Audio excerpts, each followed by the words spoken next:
ఏదో అవుతుందట. ఏమవుతుందేమో గింత కూడా సమజైతలేదు. నాకు అసలు ఏ పని చేయాలన్నా తోస్తలేదు. భయం భయం బుగులు బుగులు అవుతుంది.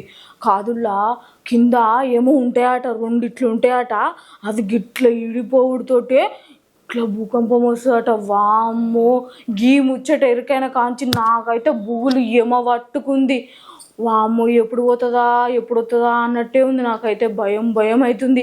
ఎట్లా అనిపిస్తుంది నాకంటే, కిలో చికెన్ తెచ్చుకొని తినేసి ఆరామ్సే సపరేట్గా నిద్రపోదాం. ఎందుకు ఇవన్నీ పంచాయతీలు, మళ్ళీ ఏమన్నా అయితే ఎట్లా, అది ఇది అనేసి అనిపిస్తుంది. ఉన్న చుట్టాలు లేని వాళ్ళు అందరికీ ఫస్ట్ ఫోన్లు వేసి మాట్లాడాలి నేను. మీరు కూడా మాట్లాడుర్రి, ఏమైందో ఏమో, ఎట్లున్నారో వాళ్ళు కనుక్కోర్రి. మళ్ళీ నేను కూడా మా అమ్మకు ఫోన్ చేసుకోవాలి.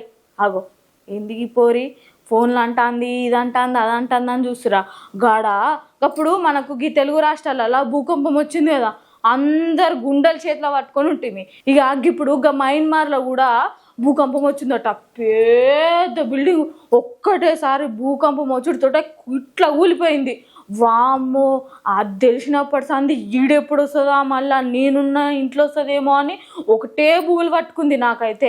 ఆడ వచ్చింది కానీ అబ్బా దేవుని దయ వల్ల గాళ్ళు ఉన్న ఎవ్వరికేం కాలేదు. ఇలా అందరూ ముద్దుగున్నారు. గట్లనే గాడొచ్చినట్టు గీడెప్పుడు వస్తుందేమో అని నాకైతే ఒకటే బుగులు అవుతుంది.